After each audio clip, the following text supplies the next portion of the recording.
Ceci est un livre audio autogénéré par Google. Dernière parution. Collection internationale, dirigée par Denis Rouland, Joël Chassin, Françoise Dekowski et Marie-Hélène Touzalin. Cette collection a pour vocation de présenter les études les plus récentes sur les institutions, les politiques publiques et les forces politiques et culturelles à l'œuvre aujourd'hui. Au croisement des disciplines juridiques, des sciences politiques, des relations internationales, de l'histoire et de l'anthropologie, elle se propose, dans une perspective pluridisciplinaire, d'éclairer les enjeux de la scène mondiale et européenne. Dernière parution. Antoine Dutil, La patrimonialisation des semences végétales 2020. Antoine Ullestad, Les frontières extérieures de l'Union européenne. Étude de l'internationalisation du marché intérieur, 2020. Jean-Luc Mathieu, L'Institution du défenseur des droits, 2020. Élodie Rémy, Réfugiés, l'hébergement chez des particuliers. Les liens qui rendent libre, 2020. Garik Galstyan, L'écologie en Arménie, le lac Sevan et l'émergence du mouvement écologiste, 2020. Miguel Suárez Boza, Le port de Casablanca au XXe siècle. Une source de développement pour le Maroc, 2019. Guy Laurent, Les ambiguïtés de la démocratie participative, de Porto Alegre aux Gilets jaunes, 2019. Despina Tomescu, Roumanie, histoire d'une identité, 2019. Jean Kudela et Bernard Laurie dire, Le regard sur l'autre en Europe médiane, 2019. Rubenilson Brazao Texera, avec la participation d'Edja Triguero, des deux côtés de l'Atlantique, Natal Dakar dans une perspective comparative, 2018. Jules Durand, Lettres de prison septembre 1910 au février 1911, 2018. Félix Pavia, Mexique, La guerre perdue contre le narcotrafic, 2018. Laurie Servière, Colombie, La paix comme levier politique international, 2018. Antonia Emo Sanchez, Marie Galera, Métissage de la création théâtrale. Amérique hispanique Espagne-France, 2018. Tristan Lefortmartine, Des droits pour la nature. L'expérience équatorienne, 2018. Mariela Villasante Cervello et Raymond Taylor, Sous la dire de, avec la collaboration de Christophe de Beauvais, Histoire et politique dans la vallée du fleuve Sénégal. Mauritanie. Hiérarchie. PREFACE. Le présent livre aborde une notion cruciale en management stratégique des entreprises. Plusieurs études se sont penchées sur ce concept, malgré sa récente apparition dans le champ de la recherche en gestion. Ces dernières ont permis de révéler des facteurs associés à la nature du contexte des entreprises, à leurs propriétés organisationnelles et aux caractéristiques de leurs dirigeants et de leurs employés. Un tel intérêt s'explique par le fait que les activités d'innovation s'imposent de nos jours comme essentielles à la croissance des entreprises, voire même pour leur survie. Ceci est d'autant plus important si on considère que les projets d'innovation sont souvent liés à des investissements élevés et un taux d'échec significatif, d'où la nécessité de comprendre les dimensions qui déterminent leur succès. Malgré la multitude des écrits sur la notion d'innovation, deux problèmes se posent toujours et justifient plus d'efforts de recherche. Le premier est que les facteurs identifiés par la littérature comme étant des déterminants de la capacité d'innovation des firmes présentent des effets variables. Plusieurs études menées présentent des résultats contradictoires, d'où le besoin de mener plus de recherches pour confirmer l'impact des différents facteurs identifiés. Le deuxième problème est que les études précédentes ont principalement abordé l'innovation dans des pays développés ou émergents. Ces contextes sont souvent caractérisés par des conditions favorables à l'innovation avec une croissance économique importante, un dynamisme technologique, une abondance de ressources, une recherche scientifique très active, des programmes de soutien à l'innovation de la part des gouvernements, etc. Ainsi, le présent livre présente non seulement l'avantage d'apporter une contribution théorique supplémentaire, mais surtout dans un contexte en voie de développement, celui du Maroc. Il permet d'une part, de confirmer des déterminants de la capacité d'innovation des firmes, tels qu'identifiés par les recherches précédentes. D'autre part, ce livre présente les résultats d'une étude empirique qui fait ressortir les principaux facteurs de succès des activités d'innovation dans le cas des entreprises marocaines. De tels résultats sont très utiles pour comprendre la dynamique d'innovation dans des pays en voie de développement, jusque-là peu étudiée et caractérisée par la concurrence féroce entre les entreprises, l'hostilité grandissante due à l'imprévisibilité et la demande limitée des marchés, la rareté des ressources et le manque de soutien de la part du cadre institutionnel. Il s'avère donc essentiel pour les académiciens et les praticiens de comprendre davantage comment les entreprises réussissent à innover dans de tels contextes. Remerciements. Ce livre se distingue des autres écrits sur les déterminants de l'innovation par son étude empirique sur un terrain jusque-là peu étudié, celui des entreprises au Maroc. Le défi était d'analyser des entreprises reconnues sur le plan national pour leur leadership en matière d'innovation. Pour ce faire, nous avions besoin entre autres d'interviewer plusieurs de leurs dirigeants et managers.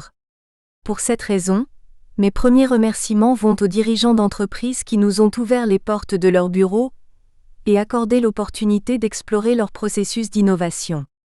Ils ont cru en la valeur du travail de recherche sur le contexte marocain, et plus particulièrement sur la question de l'innovation. Ceci est d'autant plus important si on tient compte de l'importance stratégique du sujet, et de la collaboration entre les business schools et le monde de l'entreprise qu'il faut promouvoir davantage au Maroc et plus largement en Afrique, quand il s'agit de projets de recherche. Je remercie aussi leurs équipes qui nous ont permis de récolter des résultats très utiles pour mieux comprendre la dynamique de l'innovation dans les entreprises marocaines.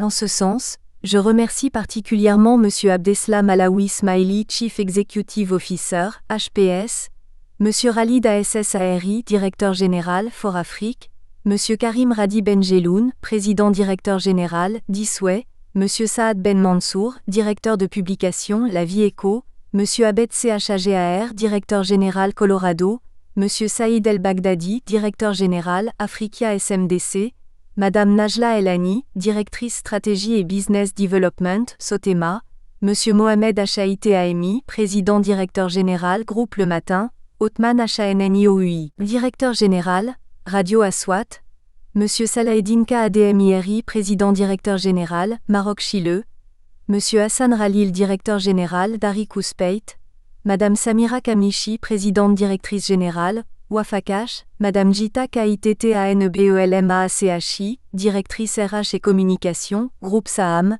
Madame Aïda KSIKES El Bouanani, Directrice Marketing et Communication, Al Barid Bank, Madame Leila Mamou, Présidente du Directoire, Wafa Salaf, Monsieur Abdallah NJIMI, Directeur Général, Savola Maroc, et Madame Christelle Ronceret, Directrice Générale Adjointe, Pôle Marketing, La Belle Vie.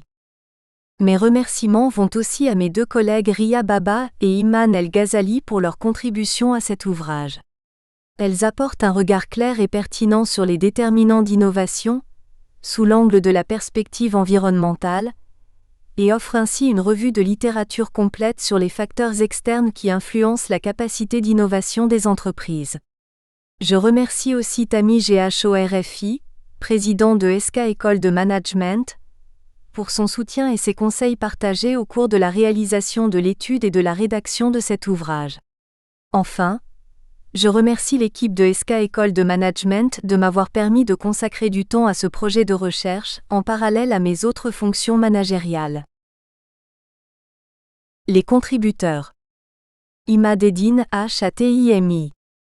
Imadeddine HATIMI est titulaire d'un PhD en management de l'école HEC Montréal. Ses recherches portent essentiellement sur les pratiques d'innovation et les nouvelles théories institutionnelles. Sur le plan professionnel, il a exercé depuis de longues années en tant qu'enseignant-chercheur et de consultant dans le domaine du management stratégique et du développement organisationnel, avant d'occuper plusieurs responsabilités académiques, notamment au sein de SK École de Management. Ria Baba. Ria Baba est titulaire d'un doctorat en discours publicitaire, ainsi que d'un doctorat en langue et littérature française. Elle a exercé les fonctions de responsable de programme dans le domaine de la formation continue. Elle enseigne les techniques de résolution de problèmes, le management de la complexité et la communication au sein de SK École de Management. Iman El Ghazali. Iman El Ghazali, enseignante en économie et finance internationale et formatrice de la méthode DECA à ESCA École de Management. Elle est diplômée en Relations économiques internationales, DESA, et en Banque et Finance, DESS et Master. Certifiée en formation des formateurs, elle est aussi spécialiste de la création et l'animation des études de cas. Introduction. Le concept d'innovation est l'un des plus fréquemment rencontrés dans le champ du management stratégique. Higgins, 1995, Kay, 1993, Porté, 1990, Soudé et Sherman, 1994. Il suffit de regarder l'évolution du nombre d'articles scientifiques traitant de la notion d'innovation. Une recherche réalisée sur Science Direct démontre l'intérêt croissant qu'a connu ce concept. En effet, plus de 10 000 articles scientifiques dont le titre comporte le terme « innovation » sont recensés entre 1999 et 2017. En 2017, environ 2000 publications ont été identifiées, contre 144 en 1999. Cette attention particulière accordée par les chercheurs s'explique principalement par le fait que, selon Hamel 2006, c'est la notion du management qui, plus que tout autre, a permis aux entreprises d'accroître leurs performances et de survivre aux transformations multiples qu'ont connues leurs marchés respectifs. En effet, compte tenu de la compétition à laquelle font face les entreprises, innover est devenu primordial. Hamel et Prahalad, 1998, Kaplan et Norton, 1992.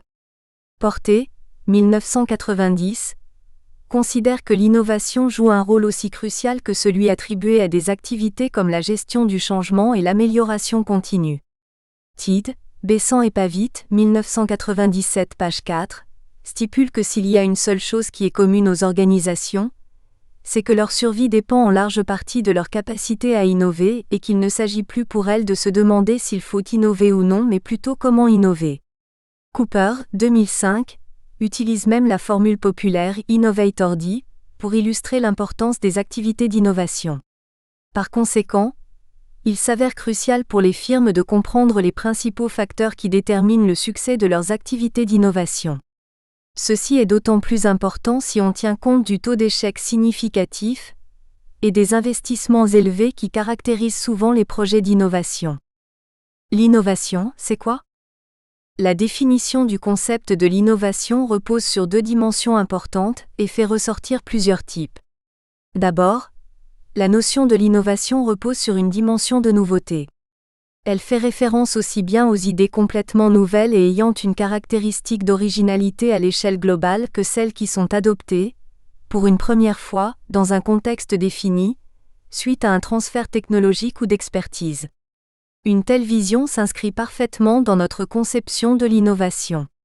En effet, nous considérons qu'il est important d'analyser la capacité des firmes à innover en se référant au contexte dans lequel elles le font, et non par rapport à l'unicité de l'innovation en question. Par conséquent, nous ne tenons pas compte de la définition qui décrit l'innovation comme une trouvaille à l'échelle globale ou une activité sans précédent. Par exemple, l'introduction d'une technologie développée à l'étranger dans le contexte local est une activité d'innovation, selon notre définition. En plus de l'aspect de nouveauté, l'innovation doit reposer sur la nécessité de créer de la valeur au sein de l'entreprise. Ainsi, par innovation, il est fait référence à de nouvelles solutions qui apportent une performance à l'entreprise d'une manière significative et durable. Elle repose sur une production, une assimilation et une exploitation des idées générées à grande échelle dans les sphères économiques et sociales d'un contexte donné. European Commission, 1995. De ce point de vue, l'innovation ne considère que les expériences réussies. Elle ne se limite pas à la génération des idées, ni à leur développement. Cette définition exige aussi un succès en matière de commercialisation ou d'implémentation. Jacobs et Snyders, 2008. Pour Albery, 2005 et Hartley, 2006, l'innovation se traduit par le développement et l'implémentation de nouveaux processus, produits, services et méthodes, qui engendrent des améliorations significatives en termes d'efficience, d'efficacité et de qualité. De cette façon, Un processus d'innovation consiste à exploiter avec succès une nouvelle idée en la rendant viable sur le plan commercial et en lui conférant une adoption généralisée et pratique par des utilisateurs autres que les innovateurs. Freeman, 1982, Tiede, Besant et Pavitt, 1997. L'innovation se différencie ainsi de l'invention qui est une étape de la première et qui comporte des caractéristiques de créativité, d'originalité et d'imagination, mais sans forcément apporter une réponse à un besoin largement ressenti et ou avoir un potentiel économique. Freeman, 1982, OECD, 1988. L'invention peut exister sans avoir un impact sur le marché ou la performance des entreprises, tandis que l'innovation doit reposer sur une exploitation effective des nouvelles idées au niveau de leur contexte. European Commission, 1995. Ainsi, plusieurs inventions peinent à gagner la confiance des utilisateurs ou clients et n'atteignent pas le stade d'une innovation, autrement dit, celui d'une solution largement diffusée et adoptée par les individus et ou organisations. L'innovation diffère aussi de la recherche et du développement. Elle peut avoir lieu sans cette dernière activité.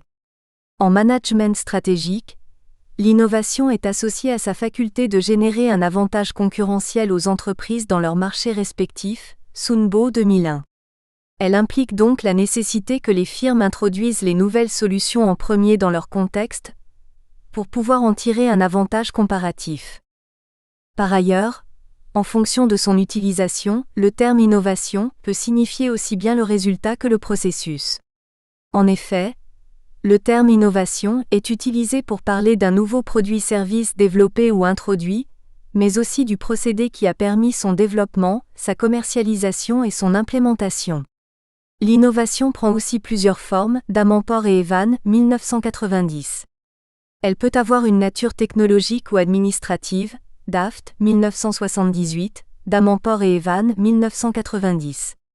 En d'autres termes, elle peut contenir une propriété matérielle, machine, logiciel, etc., ou immatérielle, mode d'organisation, pratique managériale. Ainsi, l'innovation touche les produits, les équipements de fabrication, les services, les pratiques managériales, les procédés de travail, stratégies, etc. Utterbach, 1971. Elle se distingue aussi, en fonction du degré de transformation généré, Dewar et Dutton, 1986, Etley et al., 1984, Kuber et al., 2003. Elle peut être radicale ou incrémentale. En d'autres termes, elle peut comporter une dimension de changement majeur ou mineur. De notre point de vue, de telles distinctions, certes pertinentes, doivent tout de même être nuancées. Premièrement, il est avéré qu'une innovation au niveau du produit se traduit généralement par des effets au niveau du processus, et l'inverse est aussi vrai. De la même manière, une innovation de type technique risque d'entraîner des activités d'innovation au niveau des pratiques administratives, Dougherty et Heller, 1994. Enfin, la définition radicale incrémentale de l'innovation dépend de la perception des personnes qui vivent le changement entraîné par l'innovation. Il se peut que la même innovation soit radicale pour l'un et incrémentale pour l'autre. Par conséquent, nous nous intéressons dans ce livre aux activités d'innovation dans toutes leurs formes, produits, processus, techniques, administratives, etc., et quel que soit le degré de changement qu'elles entraînent au sein de l'institution. Dans le cas de ce livre, nous nous inspirons de la définition de Schumpeter, 1934, qui décrit l'innovation comme l'introduction d'un nouveau produit, d'un nouveau processus ou d'une nouvelle combinaison de ces derniers dans un marché de produits et services. Par conséquent, il est plus intéressant d'aborder l'innovation sous sa définition sommaire, à savoir un changement qui crée une nouvelle dimension de performance. Drucker 2002. Innovation, pourquoi ? Les activités d'innovation sont souvent liées à la notion d'avantage concurrentiel parce que celle-ci confère à l'organisation un caractère unique en termes de produits, de services, d'image et ou de technologie. Barney, 1995, Bates, 1995, McGrath, Tsai, Venkataraman, Macmillan, 1996. D'une part, il est de plus en plus notoire que l'avantage compétitif que peuvent générer les organisations dépend essentiellement de leur habileté à mobiliser leur savoir et leurs compétences technologiques afin de développer de nouveaux produits et ou processus. Porté, 1990, Soudé et Sherman, 1994. D'autre part, L'innovation est un moyen de prédilection pour les entrepreneurs dans la conquête d'un marché donné, Drucker 1985. Enfin, l'innovation s'impose aussi au sein des administrations publiques dans le cadre de l'amélioration des services, Hartley, 2005, Mulgan et Albery, 2003. L'intérêt manifesté envers la notion d'innovation est justifié généralement par les avantages économiques que celle-ci procure aux entreprises, Porté, 1990, Soudé et Sherman, 1994. En premier lieu, l'innovation permet aux firmes de se distinguer par rapport à la concurrence en développant de nouveaux produits et services avec des caractéristiques uniques, générant ainsi plus de ventes. Apple est en ce sens un exemple riche d'apprentissage. Avec l'iPod, cette entreprise offrait un produit avantageux permettant aux utilisateurs d'avoir un baladeur pouvant contenir plus de musique, sous forme de fichiers MP3, ayant un look moderne et un poids léger. En 40 ans, elle a introduit plusieurs produits innovateurs susceptibles de répondre aux besoins particuliers des clients et d'augmenter ses parts de marché, notamment le Mac, l'iTunes, l'iPhone, l'iPad, l'Apple Watch, l'Apple Pay, l'Apple TV et plus récemment le Self-Driving Car, sans oublier les projets d'innovation dans le secteur de la santé et de l'environnement. En second lieu, l'innovation présente une démarche utile aux entreprises désirant améliorer ou révolutionner leur processus de travail. La meilleure illustration en est celle des avantages d'efficience dont jouissait Toyota pendant plusieurs années, comparativement aux constructeurs américains. Pendant que les autres constructeurs reposaient sur le travail des experts et du top management, Toyota avait introduit des pratiques de management qui mobilisaient davantage les employés de première ligne dans l'amélioration des processus et l'innovation. Pour ce faire, l'entreprise misait sur la formation de ses employés dits ordinaires et sur leur capacité à régler les problèmes à leur niveau dès leur apparition. De la même manière, Zara, l'une des plus grandes enseignes de vêtements au monde, a été capable de développer une stratégie de production et de distribution qui lui a permis de réduire le cycle de vie du produit et de pouvoir ainsi s'adapter rapidement aux besoins de ses clients. En effet, seuls 15 à 25% des vêtements sont produits avant le début de chaque saison et 50 à 60% le sont au début de la saison. Quant au reste, il est produit au fur et à mesure en fonction des préférences des clients et des aléas climatiques de la saison.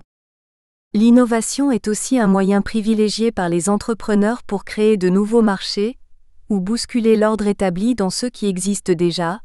Drucker 1985.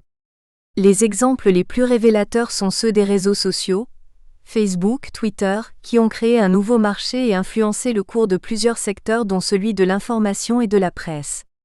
De la même manière, Elon Musk a réussi à se frayer un chemin dans le secteur automobile largement dominé par les constructeurs traditionnels, General Motors, PSA, Honda, Toyota, Renault, etc., en proposant sur le marché une voiture électrique, Tesla, qui n'avait rien à envier aux voitures communément utilisées en termes de confort et de vitesse.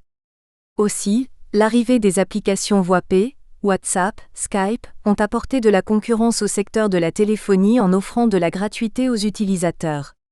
Enfin, Airbnb et Uber sont en cours de transformer respectivement les domaines de l'hôtellerie et du transport en apportant le concept de location et de partage entre particuliers.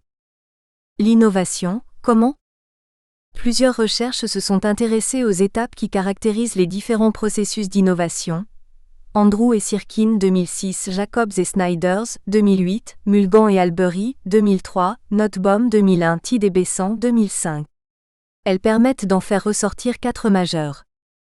Figure 1, principales étapes du processus d'innovation.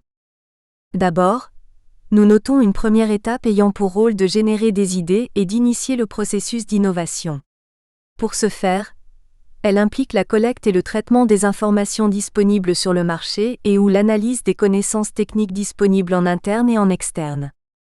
La deuxième étape identifiée consiste à analyser les différentes idées innovatrices, à évaluer leurs contributions et à planifier leur mise en œuvre. Elle aboutit à la prise de décision quant à la pertinence de l'innovation et à la sélection des solutions les plus performantes à développer. Elle s'assure de la rentabilité technique et financière de celle-ci et leur impact positif sur la stratégie de l'entreprise.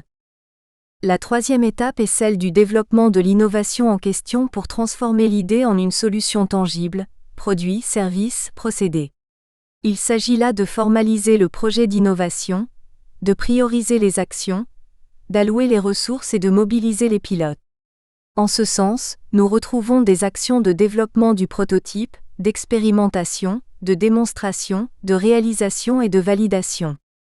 La quatrième étape est celle de l'implémentation, l'adaptation et l'amélioration de l'innovation en fonction des besoins réels des entreprises.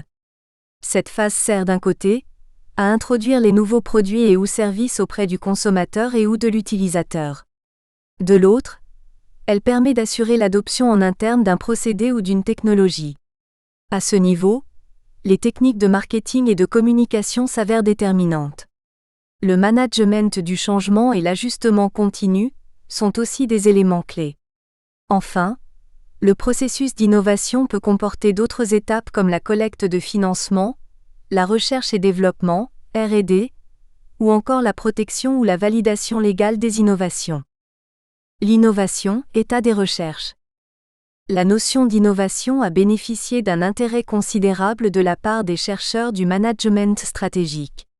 En ayant recours à une panoplie de théories, ces derniers offrent une grande variété d'arguments pour expliquer pourquoi des firmes innovent mieux que d'autres.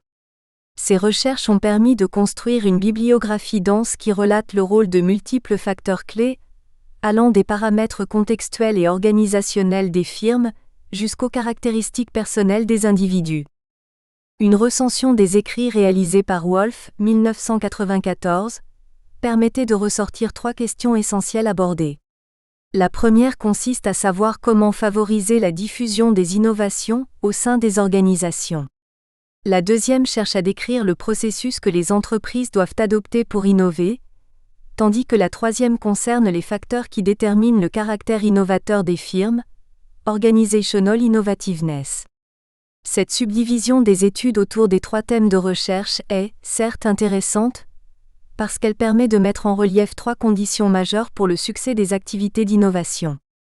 Cependant, il est difficile d'isoler les 3 questions puisque les facteurs identifiés comme étant déterminants pour la diffusion de l'innovation peuvent l'être aussi pour le processus d'innovation, Wolf, 1994.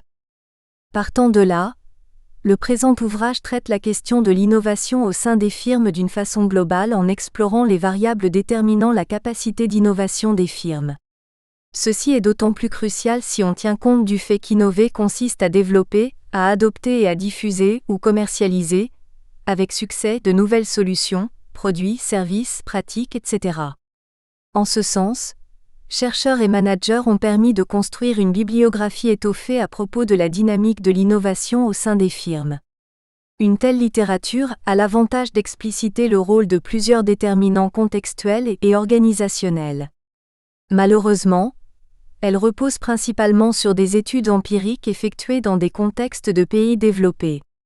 De tels environnements ne sont pas similaires à ceux des entreprises issues des pays en développement, ce qui nous laisse penser que les déterminants les plus décisifs, dans le cas d'un contexte tel que celui du Maroc, seraient différents de ceux que la littérature fait ressortir sur la base des études faites en Amérique du Nord et en Europe. Ainsi, le présent livre répond au besoin de découvrir les dimensions clés de l'innovation au sein des firmes actives dans des contextes en développement comme le Maroc. Pour ce faire, nous avons opté pour une analyse des cas d'entreprise par l'intermédiaire d'entrevues. Plus précisément, nous avons rencontré d'une part des gestionnaires opérationnels et d'autre part des gestionnaires d'affaires afin d'avoir des visions croisées du phénomène d'innovation. De cette manière, nous avons pu trianguler les résultats obtenus des entrevues et ressortir des conclusions rigoureuses quant à l'impact des facteurs organisationnels et environnementaux sur les activités d'innovation des firmes marocaines. À cet effet, nous avons utilisé des questionnaires semi-structurés qui sont, d'une part, rattachés à notre cadre conceptuel et d'autre part, adaptés à la nature du poste que l'interviewé occupe, Patton, 2001. Cette technique contribue à la standardisation de notre méthodologie et nous permet, par conséquent, de tester notre question de recherche au niveau de plusieurs cas d'entreprise tout en gardant une comparabilité des résultats et assurer la validité de nos propositions. Yin, 1994. Un tel choix méthodologique répond aussi aux besoins de recherche qui ressortent de notre revue de littérature. En effet, Il apparaît que les études portant sur la question des facteurs clés de l'innovation ont surtout fait appel à des approches quantitatives de type analyse de bases de données ou par des enquêtes, Romano, 1990. De fait, il existe un besoin pressant de procéder à des recherches qualitatives pour comprendre clairement comment les organisations perçoivent leur dynamique d'innovation. De plus, une telle approche nous permet de conférer à notre étude un caractère exploratoire qui pourrait nous amener à découvrir d'autres facteurs déterminants ignorés dans un contexte comme celui du Maroc. Dans un premier temps, ce livre tente de décrire les facteurs influençant la capacité d'innovation des entreprises. Il offre une revue de littérature des déterminants des activités d'innovation, en faisant ressortir essentiellement deux perspectives principales, externes et internes. En première partie, le livre décrit les dimensions environnementales ayant un impact sur l'innovation au sein des entreprises. En deuxième partie du livre, il met en évidence le rôle des spécificités organisationnelles et des caractéristiques des individus dans la dynamique de l'innovation. Bien entendu, une telle revue ne se veut pas exhaustive mais tente surtout de mettre en lumière les facteurs les plus saillants selon les chercheurs qui déterminent l'identification, la conception, la production et la diffusion des innovations au sein des entreprises. Dans un deuxième temps, le présent ouvrage détaille les résultats de l'étude empirique réalisée auprès d'un groupe d'entreprises marocaines, dans le but de comprendre les variables qui déterminent les activités d'innovation au Maroc. Plus précisément, cette partie du livre tente de révéler, en premier lieu, la valeur recherchée par les entreprises marocaines à travers leurs activités d'innovation. En deuxième lieu, elle permet d'expliquer comment les caractéristiques contextuelles des firmes marocaines déterminent leur capacité d'innovation. En dernier lieu, cette partie du livre fait ressortir les propriétés internes qui caractérisent les entreprises innovatrices au Maroc. PREMIERE partie, la perspective externe. Introduction. La perspective externe met en relief les dimensions exogènes influençant les activités d'innovation des entreprises. Elle repose sur le postulat selon lequel le comportement des organisations est déterminé par les conditions de leur contexte, Chandler, 1962, Lawrence et Losch, 1967, Thomson, 1967. Sous cet angle, la perspective externe repose sur la théorie de l'écologie des populations et de l'économie industrielle. Elle argumente que, pour performer ou survivre, les entreprises doivent analyser les signaux de leur environnement et s'y adapter. De ce point de vue, l'environnement procède à une sélection naturelle. Les entreprises doivent donc choisir des positions dictées par leur marché. Initialement, cette perspective a mis l'accent sur l'environnement économique. Nommé aussi environnement industriel ou tâche, ce dernier fait référence principalement aux aspects relatifs à l'industrie et ou au secteur en termes de demande, de clients, de fournisseurs, de concurrence, de technologie, etc. Sous cet angle, le comportement des organisations repose sur une vision rationnelle qui stipule que ces dernières font un calcul bénéfice-coût d'une manière objective. Plus tard, les recherches, en particulier celles inspirées des théories institutionnelles, ont mis en relief le rôle de l'environnement institutionnel, ou dit général. Ce deuxième type d'environnement met en évidence le rôle des agents institutionnels qui caractérisent un contexte donné, tels que le gouvernement, les associations professionnelles, les universités, les groupes d'intérêt, etc. De ce point de vue, les comportements des organisations ne sont pas toujours justifiés par des facteurs économiques. Dès lors, les chercheurs vont mettre l'accent sur le rôle des dimensions réglementaires, normatives et cognitives qui régissent les interactions des entreprises avec leur environnement. En ce sens, il est argumenté que les lois et les politiques gouvernementales, les pratiques et les standards ainsi que les valeurs et les croyances des membres d'un contexte influencent aussi les choix des organisations. Dans ce qui suit, nous expliciterons l'impact de l'environnement économique et institutionnel sur les activités d'innovation des entreprises. Nous introduirons aussi un des concepts de plus en plus présents dans la littérature de l'innovation.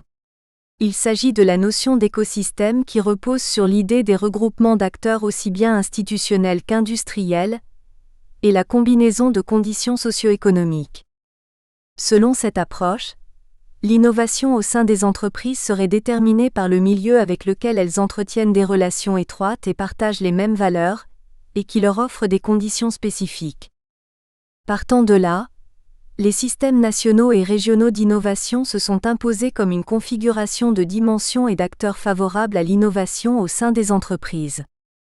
Les clusters sont aussi devenus des modèles de regroupement, où se réunissent des acteurs socio-économiques majeurs pour l'innovation.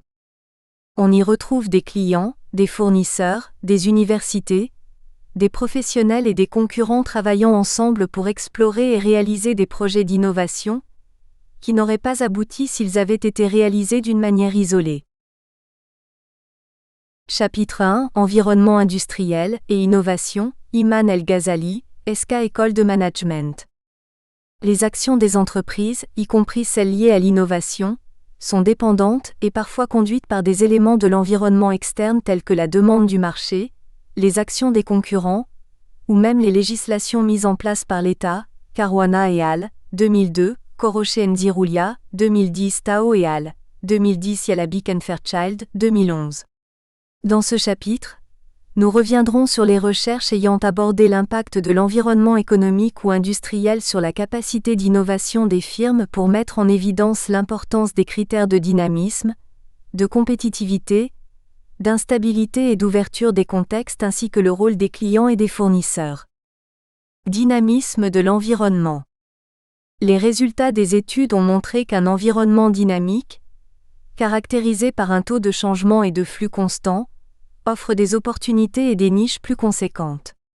La littérature dans ce domaine a reconnu que, plus l'environnement économique est dynamique, plus il constitue une force motrice pour l'innovation. Baron et Tang 2011, Friel, 2005, Hughes et al., 2005 Li, 2011 Wang et Shen 2010. Dans ce type d'environnement, les goûts ou préférences des consommateurs évoluent rapidement, et les entreprises doivent réagir en offrant des innovations produites en adéquation avec les nouveaux besoins du marché, TID 2001, TRIPSA 2008. Les nouveaux produits obtenus sont supérieurs aux précédents, dans la mesure où ils permettent aux firmes de générer du profit et de gagner des parts de marché, Miller et Friesen, 1983, Levinthal et March, 1993, Lewin et al., 1999. Ainsi, les entreprises œuvrent à innover dans les produits et services afin de satisfaire les préférences changeantes des consommateurs et de garantir un avantage compétitif, Lumpkin et Dess, 2001. La combinaison des changements technologiques rapides et la diffusion de connaissances dans les environnements dynamiques, non seulement pousse les entreprises à investir dans leur capacité d'innovation, y compris en R&D, mais aussi à renforcer leur position concurrentielle, ce qui aboutit à une meilleure rentabilité et à un gain en part de marché, Zara et Bonnier, 1999. Par conséquent, les environnements dynamiques et volatiles récompensent le besoin des entreprises d'avoir des produits gagnants à même de stimuler leur performance commerciale. Parallèlement à l'innovation en matière de produits, les environnements dynamiques poussent les entreprises à mener des innovations sur leurs processus, vu que l'innovation dans les produits les amène naturellement à adopter de nouvelles technologies et méthodes de production, Dain 2013. En outre, les entreprises implantées dans des environnements très dynamiques doivent mobiliser toutes sortes de stratégies, surtout innovantes, pour améliorer leur performance et se doter d'un meilleur levier financier dans le but d'être plus compétitives. À titre d'exemple, les nouveaux processus et technologies contribuent à l'amélioration du levier financier et de la performance commerciale à travers des produits de meilleure qualité et une plus grande rapidité dans la livraison de produits, Hughes et al., 2005. Ainsi, les environnements économiques très dynamiques sont plus susceptibles d'aiguillonner les entreprises vers des choix d'innovation dans les processus qui soient efficients, afin de garantir le plus d'effets et de générer le plus de profit possible. Hostilité de l'environnement. L'environnement hostile constitue pour les entreprises une menace de concurrence fragmentée et intense, due à la rareté des ressources et à des marges bénéficiaires plus réduites.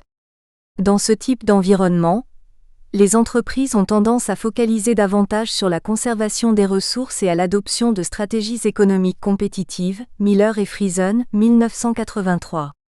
À titre d'exemple, l'étude réalisée par Haute et Menguk, 2005, montre que le degré de compétitivité dans un environnement économique modère l'efficacité des orientations d'innovation des entreprises. Pour Janssen et al., 2006, la compétitivité de l'environnement économique a un effet modérateur sur la relation entre l'orientation innovante des différents types de services, exploration et exploitation, et entre la performance financière. Selon Zara et Bonnier, 1999, un environnement hautement concurrentiel engendre un milieu où un grand nombre d'entreprises offrent des produits similaires en concurrence sur les mêmes marchés, ce qui réduit la capacité compétitive des firmes. La différenciation de leurs produits par rapport à ceux des concurrents requiert des ressources plus importantes pour développer de nouveaux produits, vu que les consommateurs sont devenus plus expérimentés et ont développé plus d'exigences par rapport aux produits offerts sur le marché. Cette situation engendre des coûts élevés pour créer des valeurs de différenciation, et par conséquent, les entreprises sont moins susceptibles de générer des profits significatifs à partir de l'innovation de produits, Yancity 1998.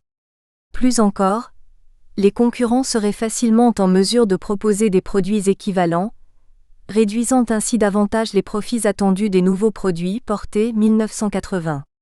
Par conséquent, les environnements concurrentiels ne récompensent pas les stratégies d'innovation de produits, car ils compromettent le retour sur investissement de ces stratégies, Beuzle et Gall, 1987.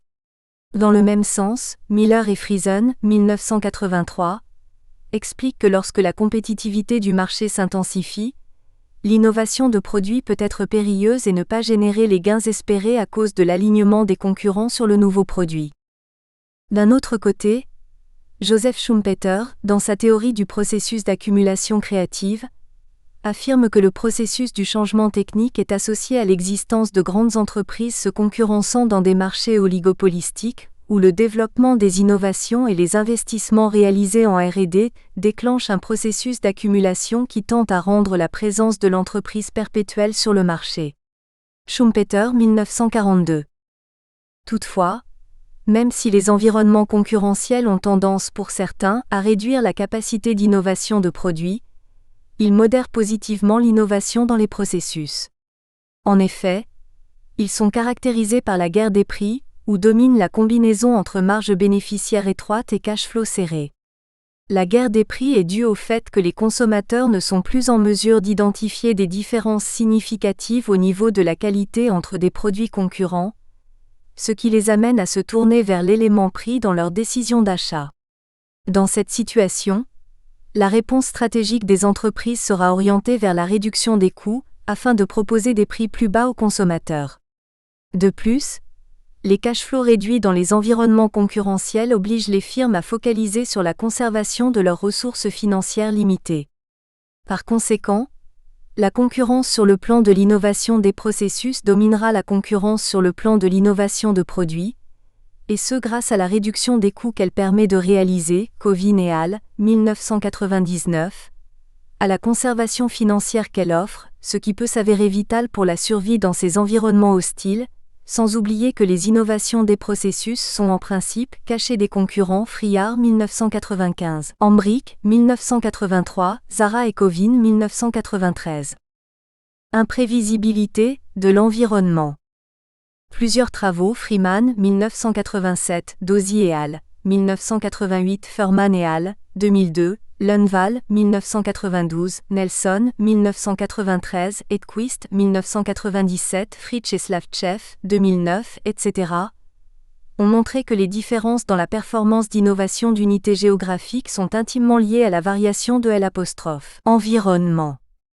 Les changements imprévus dans l'environnement des entreprises en termes de conditions économiques et/ou d'institutions influencent fortement le type des innovations profitables et rendent les innovations passes probablement non adaptées pour le nouvel environnement. Par conséquent, le comportement d'innovation des entreprises pourrait changer, que ce soit pour la recherche d'innovation ou même les investissements et les capacités à allouer pour innover. En d'autres termes, les entreprises pourraient, suite au changement de l'environnement, décider de continuer, d'arrêter ou d'initier de nouveaux projets d'innovation. Suarez 2014. Ceci dit, Les innovations passent par l'intermédiaire d'un marché et les entreprises recevront des réactions du marché qui conditionneront leur comportement d'innovation. En faisant face à des changements dans les conditions du marché, l'entreprise disposera de différentes réponses possibles et les ressources et les capacités limiteront le type de projet innovant à réaliser. Ainsi, c'est le temps qui déterminera comment la décision de réponse sera prise et comment elle sera appliquée. Suarez, 2014. Cependant, l'environnement constitue plus que des interactions du marché. Lundvall, 1992, Nelson, 1994. Il s'agit d'un ensemble d'institutions qui affectent le processus de décision de l'entreprise. En effet, des changements inattendus de l'environnement, comme une récession ou une crise économique, une modification du modèle économique de croissance, un changement des objectifs stratégiques de l'économie nationale, etc., impacteront non seulement les derniers projets d'innovation programmés par l'entreprise mais le comportement lui-même de l'entreprise en termes de stratégie d'innovation et d'action sur le marché et envers la concurrence. En effet, plusieurs études, Clausen et al., 2011, Frein et Prévézère, 2012, Lebas et al., 2011, Peters, 2009, Raymond et al., 2010, ont conditionné l'engagement des entreprises dans des projets d'innovation par la prévisibilité de leur environnement. Ainsi, la performance de l'entreprise est définie non seulement par sa capacité à innover et à investir dans des projets innovants, mais aussi par sa capacité à réagir aux changements de son environnement. La question se pose encore plus pour le cas des entreprises des pays en voie de développement ou émergents, caractérisés par des environnements instables. En général, un environnement incertain favorise des innovations isolées et à court terme, ce qui exerce un faible impact sur les capacités et les ressources des entreprises qui sont... Nous espérons que vous avez apprécié cet aperçu. Pour continuer à écouter ce livre audio sur Google Play Livres, utilisez le lien dans la description de la vidéo.